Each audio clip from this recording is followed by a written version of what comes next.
Faut que je prenne un angle où on nous voit tous les deux. Voilà. Ça serait mieux comme ça, vraiment, faut qu'on achète un truc. Hein. Oui. Bon alors, avant d'acheter, du coup, question, en fait, si tu veux, j'ai fait 2 trucs de questions. Donc, les questions privées, c'est-à-dire les questions anonymes. Ok. Anonyme, oui. Anonymes et les questions pas anonymes.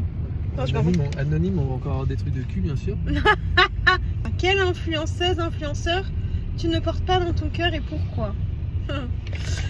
Bah écoutez, j'aime pas tout le monde, mais pour autant je vais éviter de balancer des noms en vidéo. J'ai des problèmes avec personne. En réalité, j'ai des problèmes avec personne. Les gens que j'aime pas ou que je porte pas dans mon cœur, ben je les fréquente pas. Et inversement, hein, y a des gens qui ne m'aiment pas, qui ne me portent pas non plus dans leur cœur. J'ai été amie avec des personnes avec qui je ne suis plus amie aujourd'hui, mais pour autant j'ai aucune animosité, aucune rancœur, voilà. C'est comme ça, chacun a sa part de responsabilité dans toutes les histoires, je pense, donc je ne suis pas responsable à 100% et les autres personnes ne sont pas non plus responsables à 100%. Parfois on s'aime bien un moment et puis après on s'aime plus et voilà. Bon, t'es prêt? Oui, je suis prêt. Allez, c'est parti mon kiki. Bon, alors, non, en fait, si, bien sûr, évidemment, c'était compliqué, mais la réalité, c'est que nous, on s'est rencontrés quand on était tous les deux célibataires. On a passé plusieurs mois, même années, enfin, pas plusieurs années, mais bon, plus d'1 an et demi, hein, je crois, sans se fréquenter, alors qu'on était tous les deux déjà un peu amoureux. Et puis, on a failli à nos devoirs quelques fois. Mais il faut savoir que c'est arrivé très peu de fois en fait, parce que évidemment je culpabilisais à fond et que c'était pas le rôle que je voulais avoir, c'était pas la personne que je voulais être. Donc à chaque fois ça s'arrêtait très vite et jusqu'à ce que en fait on décide d'être officiellement ensemble. Et puis là monsieur a interrompu sa relation, on va dire. Enfin il l'a quitté en fait. Et après on s'est mis officiellement ensemble. Mais bon, il faut savoir qu'il l'a pas non plus quitté pour moi. Enfin, j'ai un peu mal raconté l'histoire en fait. Il l'a pas quitté pour moi, il l'a quitté. Parce que ça allait pas. Il l'a quitté parce que ça allait pas. Et c'est vrai que moi j'étais en plus dans l'histoire. Mais c'est pas parce que j'étais là qu'il est parti. En tout cas. Et moi je suis pas venue là foutre le feu dans son ménage. C'est important de le préciser. Alors, comment vous vivez le fait d'être beaux-parents? C'était quelque chose que vous aviez déjà imaginé possible? À toi. Non. J'avais jamais pensé que ce serait possible pour moi si j'allais pouvoir aimer et m'occuper d'enfants qui n'étaient pas de moi. J'ai envie que les enfants ressentent ça ou qu'ils ressentent une différence. C'est partie aussi de tes craintes. De mes craintes et de mes réflexions avant qu'on puisse se mettre ensemble. Du coup, aujourd'hui, je considère Alma et une préférence pour quelqu'un, mais je ne dirai pas ça à la caméra. Parce que du coup, ils vont tous se poser des questions pour savoir ce que je préfère.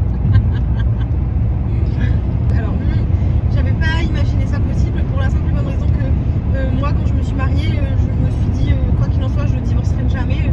Même si ça va pas dans mon couple, je divorcerai pas, je resterai mariée. Enfin, c'est pas que t'as pas le choix. Mais quand tu rencontres une personne qui a déjà des enfants, en fait, tu prends le lot, quoi. Comment monsieur vit d'être exposé avec toi comment monsieur vit d'être avec toi qui est assez exposé sur les réseaux? Comment tu vis d'être avec une La question c'est l'inverse en fait, parce que comme moi je suis une star de la physiothérapie ici, du coup les gens... Bon allez réponds, my Grain là, tu prends trop de temps pour répondre aux questions, bref, efficace. Ça change rien pour moi. Ça change rien, moi je te vois pas comme une star d'Instagram. Je suis pas une star non plus. Voilà, t'es pas une influenceuse ultra reconnue. Voilà. Moi t'es Non mais ça te fait quoi par exemple quand on marche dans le chemin et que par exemple il y a quelqu'un qui m'appelle, qui me crie maman flamboyant? Au début ça te faisait bizarre. Au début ça me fait bizarre, maintenant ça me fait rire. Oui. Ça me fait rigoler. Comment se passe l'arrivée d'un bébé dans une famille recomposée? Encore félicitations. Moi, je vais répondre rapidement à cette question. C'était compliqué. Parce que nous on s'est mis ensemble très vite, on a emménagé ensemble très vite, je suis tombée ensemble très vite. Pour mes enfants, c'était. T'as vu son nom, c'était la McDo là. Ah oui. Ouais. Pour mes enfants c'était assez fluide, quoique Noah, lui il n'aime pas trop partager, donc il n'avait pas envie d'avoir un autre petit frère et une autre petite soeur, mais bon si ça avait été avec son papa ça aurait été la même chose, il n'aurait pas voulu.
plutôt étoile de mer ou tu es plutôt une femme libérée qui mène un peu la danse?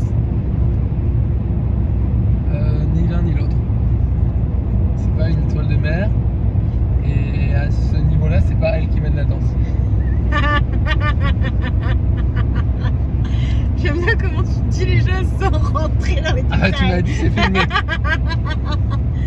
Bon allez, next question. Putain, c'est dur de suivre. Toi et ton chéri êtes les prochaines égéries du Rosy Festival. Bah il faut voir avec Yann.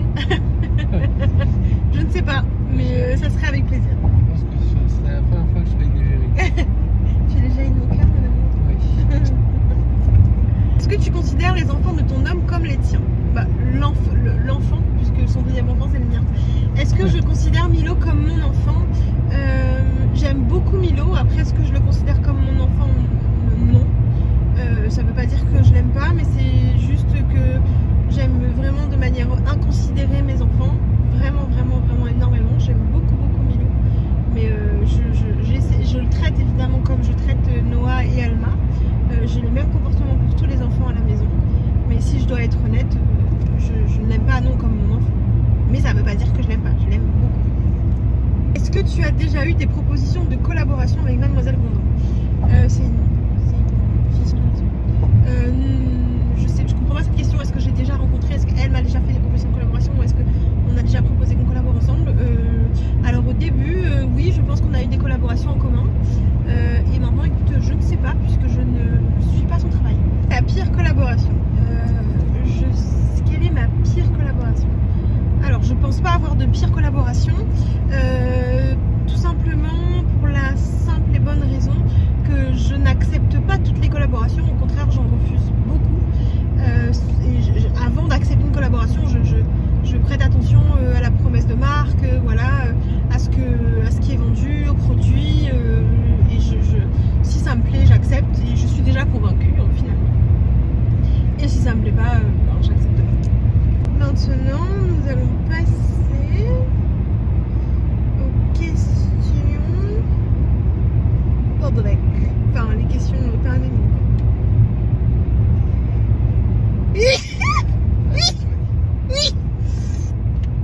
Qui coupent leur enfant de leur père et se font passer pour la maman parfaite et victime sur les réseaux. Toi, qu'est-ce que t'en penses? C'est une mandarine ce que t'as acheté? Oui. Ça a du mal à éplucher comme ça. Pas forcément sur les réseaux. Il y a des autres mamans qui font ça, pas sur les réseaux aussi. Je trouve que c'est nul déjà. Je trouve que c'est nul que ça ne se fait pas.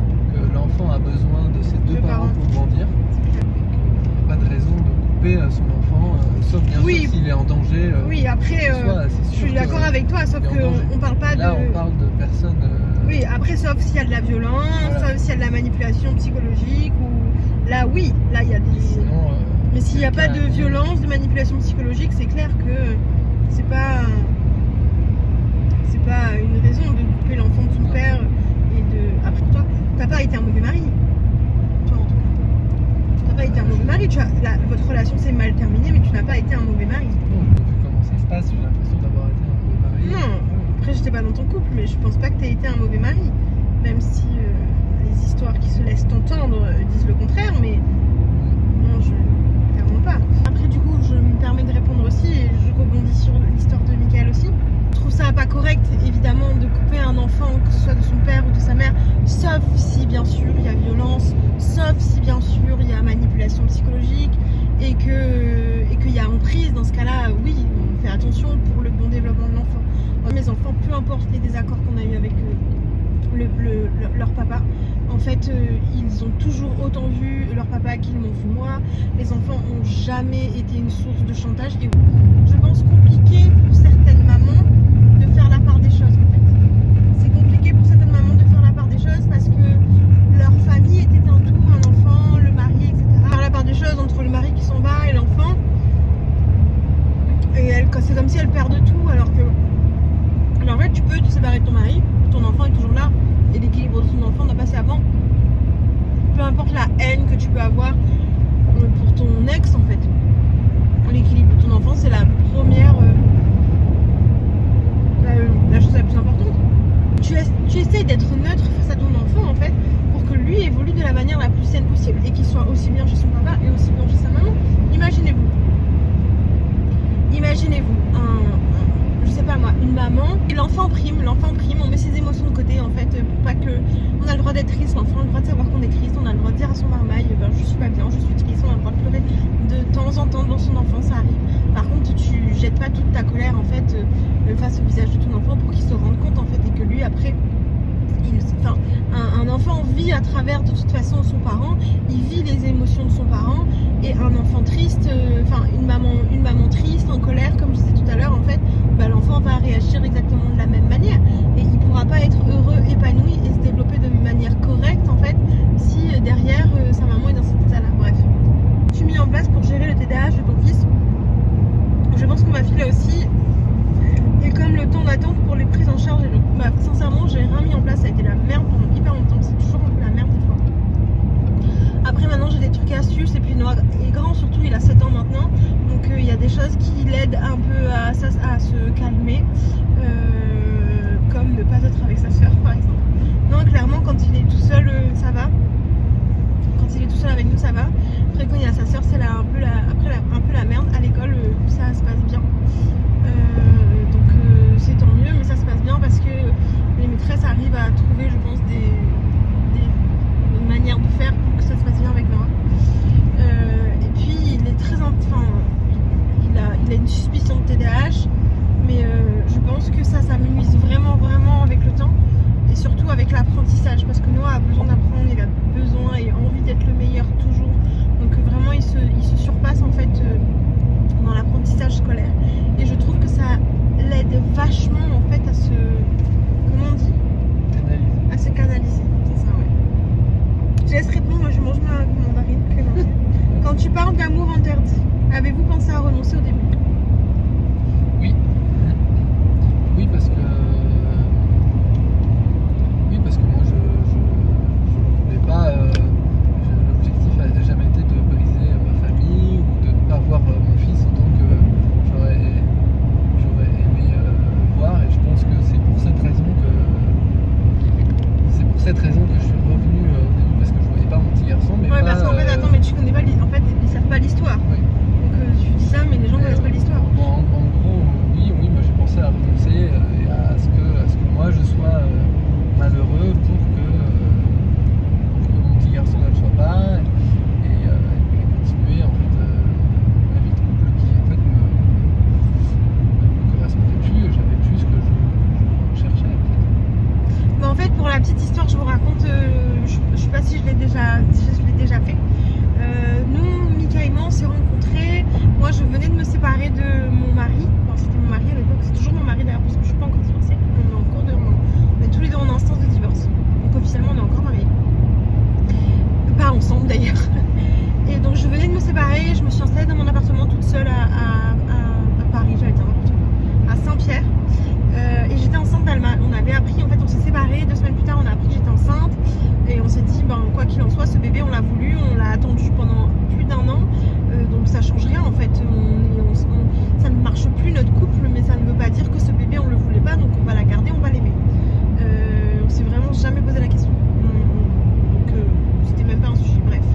Et j'ai rencontré Mika, je me suis installée en octobre et tous les deux, c'était mon kiné en fait, officiellement on s'était rencontrés en fait pendant le confinement parce que je m'étais bloquée le dos et des abonnés m'avaient donné son contact parce qu'il n'y avait aucun kiné qui soignait, donc c'est là que j'ai eu vent de son existence, et après une fois que moi je me suis installée à Saint-Pierre, ça a été mon kiné de manière régulière, et on a commencé à avoir des rapprochements décembre, sachant que moi je me suis installée en octobre, et toi tu t'es installée quand à ce moment-là, tu l'avais quitté quand? Plus ou moins pareil, je crois qu'on a eu, je crois que qu'on avait quitté plus ou moins au même moment, parce que je me rappelle de la fois où je t'ai dit oui, que j'étais enceinte et tout, et que je t'ai dit mais que c'est chaud parce que je viens de me séparer du père du bébé, etc. Et que là j'habite dans mon appartement tout seul. Tu m'avais même dit oui, si jamais t'as besoin d'aide, n'hésite pas. Je me suis dit mais de quoi il me parle celui-là, il veut m'aider de quoi? Il va pas m'aider, en fait il veut juste mon cul. Bravo. Alors que je pensais même pas à ça en plus.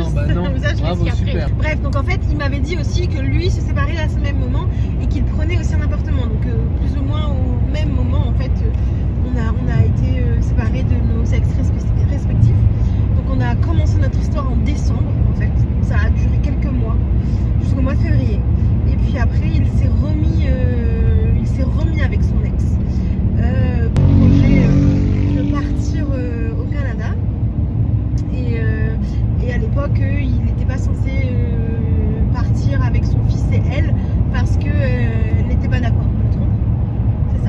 Et en fait, elle a sorti, je pense à ce moment-là, son meilleur joker sur la table.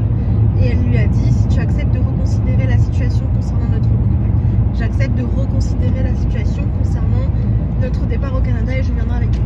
Est-ce que je me trompe? Ouais, je sais plus comment ça s'est passé, franchement, mais peut-être. Ouais. Mais en tout cas, c'est ce que tu m'avais dit. Voilà. Donc à ce moment-là, on s'est séparés tous les deux. Bon, après, on venait de se rencontrer. Donc sur le papier, c'était une passade. On n'était pas censé tomber amoureux, sauf qu'on est tombés amoureux tous les deux. Et ni moi je lui ai dit, ni lui il me l'a dit. Donc on s'est séparés. Et je me rappelle qu'à l'époque, je te disais, il hésitait en fait. Il me parlait des conversations qu'il avait avec elle, il hésitait. Et moi je lui disais, écoute, de toute façon, je n'ai pas à te donner mon avis parce que je refuse de rentrer dans l'équation. Et tu m'avais dit, mais pourtant tu fais partie de l'équation. Je me rappelle encore de ce message-là. Et dans ma tête, il était hors de question en fait que j'utilise ce que j'aurais pu utiliser pour qu'il reste avec moi. Parce que j'avais pas envie de me vendre en fait. C'était si tu as envie d'être avec moi, mon chéri, fais ton choix en fait. Mais je vais pas te dire, ok, reste avec moi pour telle raison.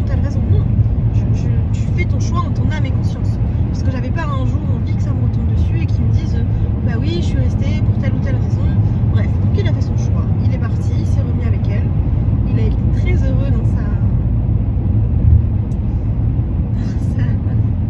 relation pendant ces quelques mois. Bon, je rigole, je ne dois pas dire ça, c'est pas grave. Non, il s'est remis avec elle et c'était pas épanoui, je pense. Après, est-ce qu'elle l'était, elle, je sais pas, peut-être que oui, voilà.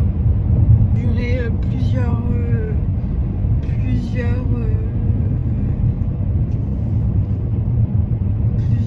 mois, 1 an et demi même, avant que entre nous il se repasse quelque chose.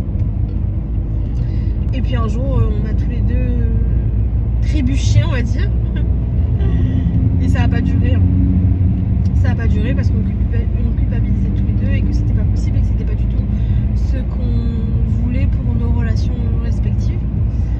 Donc ça n'a pas duré. Et puis jusqu'à ce que ça recommence et qu'après chaque fois ça arrête, ça recommence, ça arrête. Et toutes les personnes qui ont vécu cette situation-là peuvent peut-être comprendre. C'est très compliqué pour tout le monde. Lui, il me disait que le choix se faisait en fait entre son fils et moi. Et à l'époque, je ne comprenais pas parce que je me disais, mais de quoi tu parles? T'as pas à choisir entre ton fils et moi en fait. C'est pas ton fils que tu quittes. Et je pensais vraiment ce que je disais. Parce que en fait, dans moi, mon expérience, dans ce que j'entends, dans ce que je vois, quoi qu'il en soit, tu obtiens la garde alternée et il l'a eu d'ailleurs après. Mais surtout, chaque parent a la même chose en fait, a le droit aux mêmes choses. Sauf que c'était sans compter finalement à quel point Milo en fait appartient vraiment à sa maman. Pour, je pense, des raisons d'éducation, de tout ce que vous avez fait, je pense, depuis qu'il est né, qui fait qu'il est extrêmement dépendant d'elle en fait. Donc on est très vite passé finalement sur pas la garde alternée, on a fait marche arrière et puis on lui a accordé la garde et on l'a nous un week-end sur 2 à partir du jeudi. Et donc on a renoncé plusieurs fois. Et puis après, à partir du moment où on s'est mis ensemble officiellement, au début c'était hyper beau, tout était hyper fluide. Et puis après, ça s'est compliqué pour plein de raisons en fait. Il y a eu plein de pépins, plein de petits. Plein de grains de raisin. Plein de grains de raisin dans nos rouages. Pas dans mes rouages, mes rouages étaient bons. Hein. Dans mes rouages à moi. Rouages à toi.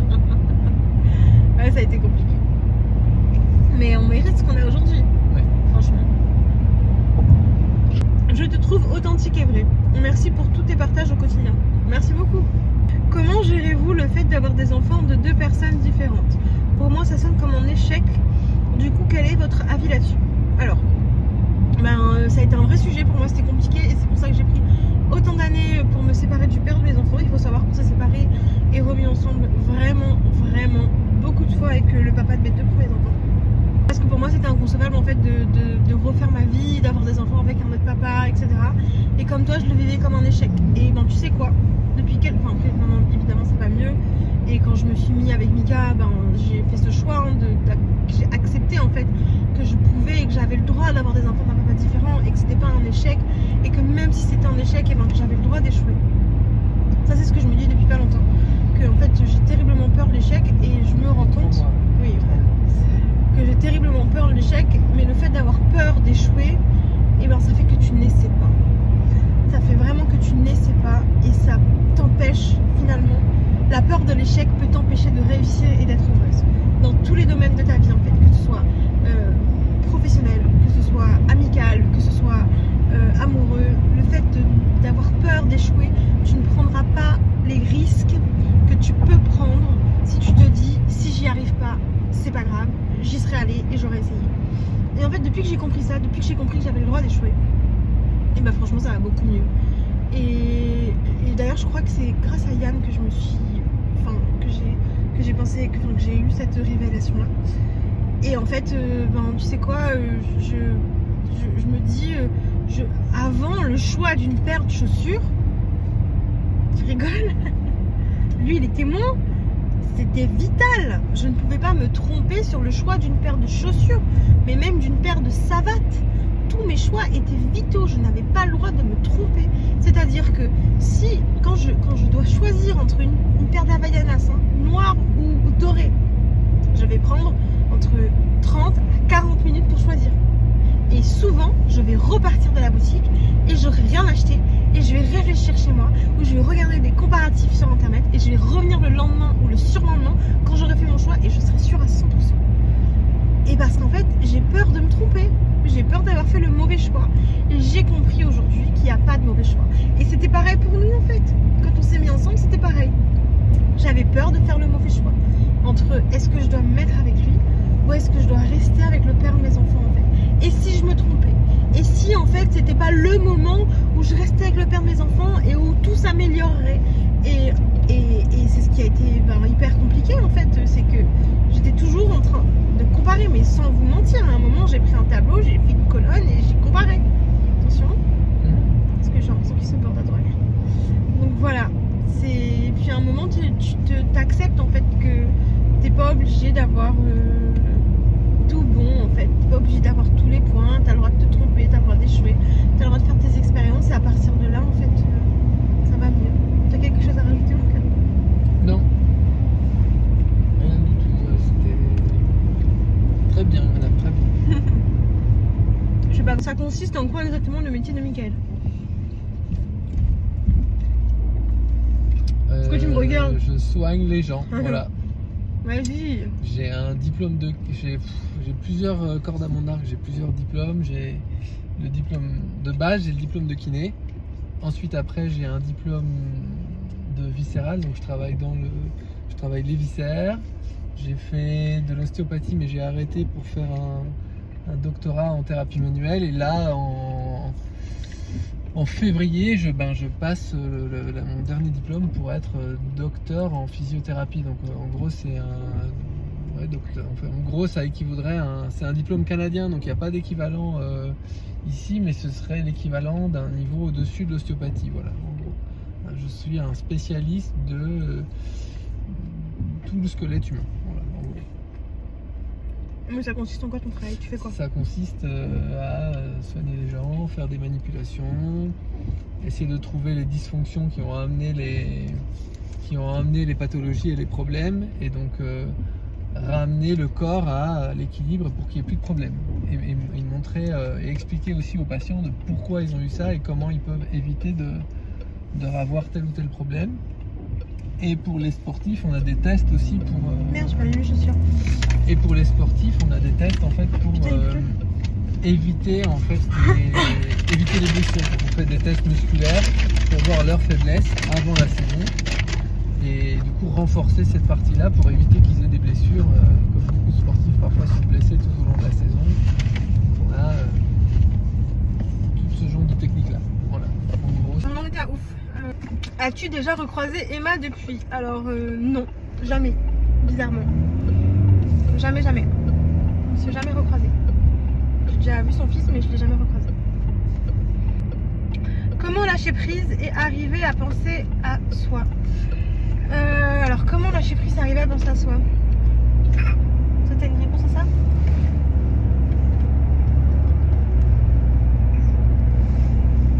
La caméra est pas bien mise, le miroir derrière, je la vois pas.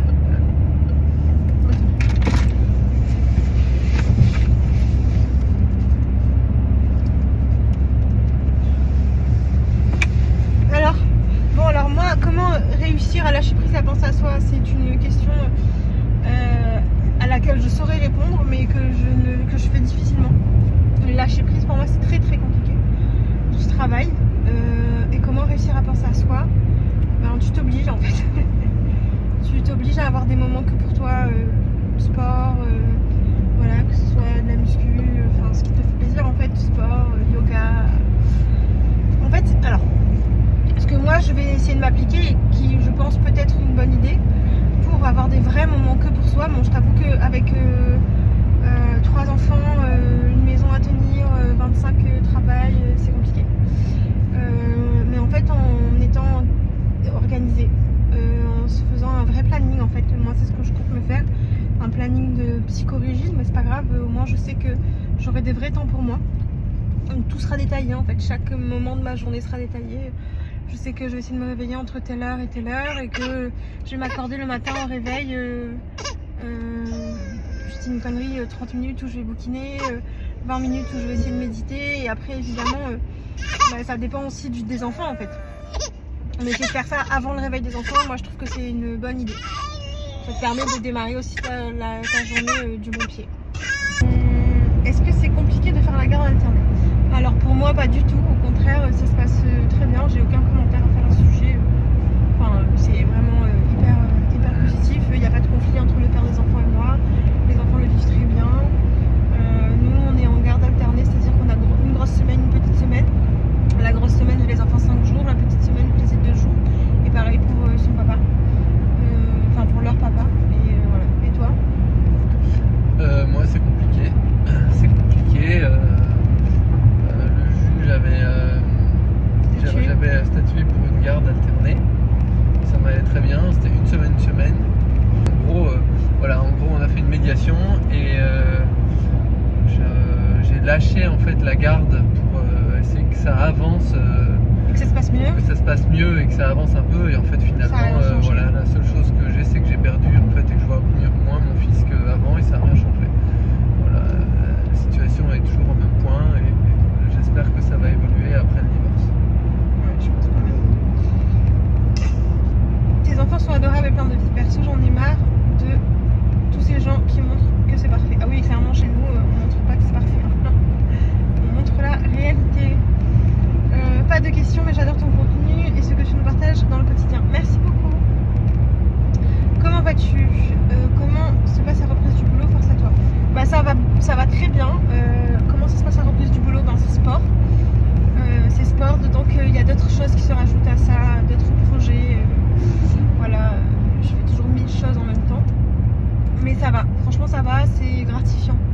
Tout ce que je fais en ce moment c'est gratifiant, j'aime beaucoup ce que je fais, j'ai du retour, donc c'est cool.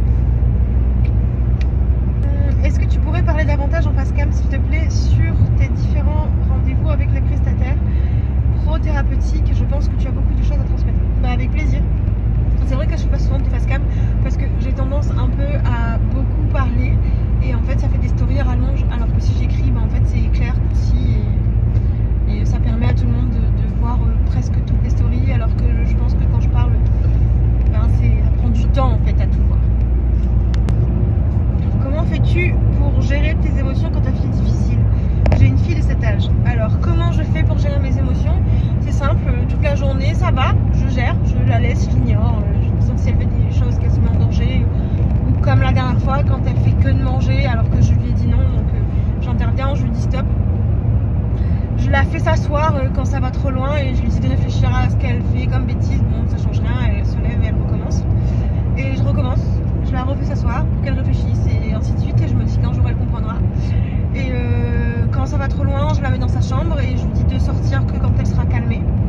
Et généralement le soir, quand toute la journée s'est passée comme ça, je pète un câble et je lui crie dessus. Très souvent. Donc voilà comment je gère mes émotions. Je fais en fonction de la patience que j'ai. La journée ça va, j'ai relativement de patience et le soir quand la journée a été compliquée, j'ai beaucoup moins de patience. Donc là je vais facilement m'énerver, facilement lui crier dessus. Bon après on s'excuse toutes les deux. Et pour la petite anecdote, la dernière fois je me suis excusée, elle m'a dit mais maman pourquoi tu t'excuses? Je sais pas, je t'ai pas écouté. C'est quoi là? Qu'est-ce qu'elle a fait encore? Je sais plus, mais je m'étais excusée. Elle m'a dit mais pourquoi tu t'excuses? C'est moi qui t'ai pas écouté. Je dis oui tu m'as pas écouté, mais maman n'avait pas à se comporter comme ça non plus, donc je suis désolée. Oui maman, moi aussi je suis désolée. Donc voilà, ça se finit très, très souvent comme ça. Ah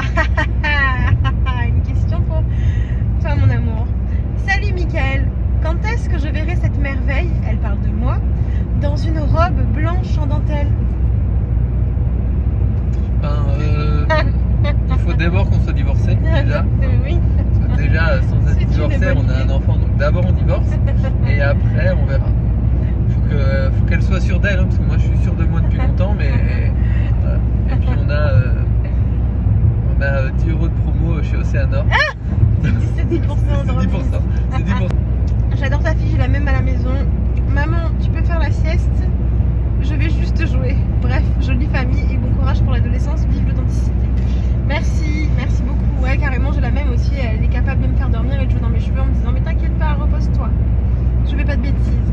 Si je me réveille, si je dors vraiment, je pense que je me réveille, elle retourne à la maison. Quelle est la relation de monsieur avec le père de tes 2 premiers enfants et vice versa? Alors je vais répondre pour moi. Comment est ma relation avec la mère de son fils? Elle me méprise au plus haut point, je pense. Je lui ai envoyé même un message en lui disant que j'étais désolée que les choses se soient passées comme ça, que j'aurais aimé que ça se passe différemment, que je suis désolée qu'elle ait été la personne qui a souffert de cette histoire et que j'aimerais qu'on remette les compteurs à zéro et que même si elle veut me voir et me cracher sa haine au visage, j'étais prête à la voir et que si c'était pour le bien de tout le monde et qu'après ça se passe bien et qu'on puisse au moins se dire bonjour. Elle a même pas lu mon message, ou elle l'a lu, en tout cas j'ai pas eu de réponse. Donc moi voilà. Et toi mon chéri?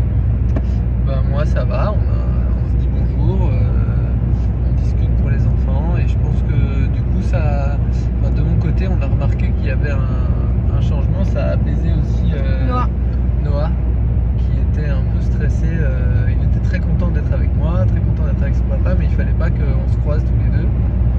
C'est problématique pour Noah que les deux se croisent. Ouais. Et le jour de l'anniversaire d'Alma, quand on s'est croisés et qu'on voilà, vous n'êtes pas dit bonjour, non, c'est pas ce jour-là que vous vous êtes dit bonjour, c'est après. C'est après, ouais. C'est au foot de Noah. Et du coup, ça a apaisé tout le monde. Et Noah a fait la remarque, ouais, en disant papa, t'as dit papounet, t'as dit bonjour à papa. Et Alma, c'est pareil. Alma, de voir son papounet et son papa au même endroit en même temps, ça fait l'impression qu'elle avait vu le Père Noël. Tellement elle était contente. Ouais, elle disait papounet, viens, je te présente mon papa. C'était trop mignon. Ouais. C'était trop mignon. Non, c'est cool. Pas de questions, tu es une femme formidable, maman cool. Alma et toi, c'est copy-paste. Merci. Merci, enfin un enfant qui me ressemble. J'ai un fils un peu plus grand qu'Alma, il est bien éveillé, ascendant pro de la bêtise. J'adore.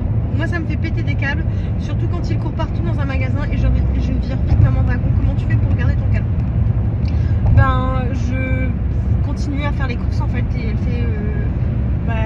fait ça, enfin les rares fois où on va faire les magasins avec elle. Il faut savoir que moi je ne fais pas cette erreur, j'ai la chance justement d'être en garde alternée. Du coup on fait les boutiques quand les enfants sont chez leur père en fait. Et on ne fait pas l'erreur d'aller avec les 4 marmailles faire les magasins, mais jamais de la vie on en perd un, c'est sûr, et c'est sûr que ce sera Alma. Parce qu'il faut savoir qu'Alma, son jeu ultime en fait c'est de nous perdre dans les magasins, donc elle va se cacher, voilà.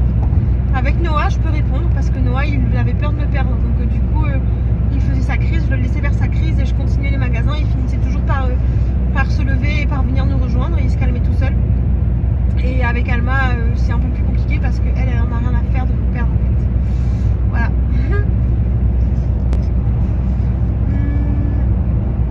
As-tu des conseils pour l'endormissement de bébé? Ton bébé 3 qui s'endort toute seule. J'ai pas de conseils. Franchement, j'ai pas de conseils parce que chaque bébé est différent. Chaque maman est différente. Si je peux avoir un conseil, c'est de la patience en fait. La patience, c'est accepter que ce soit plus compliqué pour certains bébés de s'endormir seuls. Pour Dalia, ça a été très très compliqué pendant longtemps. J'ai essayé plusieurs choses, mais j'ai passé des journées en fait à ne pas pouvoir la poser, à ne pas pouvoir ne serait-ce qu'aller aux toilettes en fait, ou bien sinon je la posais et j'allais aux toilettes et elle se mettait à pleurer, donc c'était compliqué. Et puis on essaye, on tâtonne et en tout cas ce qui marche chez moi, c'est de la mettre dans son transat et de la bercer et il faut qu'on soit à l'extérieur. Si on est à l'intérieur de la maison, ça ne fonctionne pas. Donc il faut être à l'extérieur, il faut qu'il y ait un peu de vent, le chant des oiseaux. Je la berce dans son transat, un peu de musique, j'écoute souvent des mantras et en fait ça me permet d'avoir tout à côté de moi et de travailler. Par contre il faut que je reste à côté. À partir du moment où je me lève et je sors, ne serait-ce que pour être dans le mélange, elle va se réveiller dans la seconde. Par contre si je m'assois à côté d'elle et que je travaille et qu'elle est dans son transat juste à côté de moi, elle peut dormir 1, 2 heures sans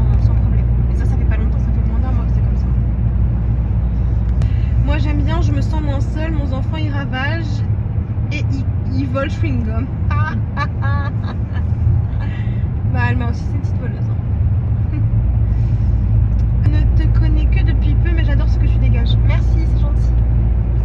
Pas évident quand les enfants sont petits.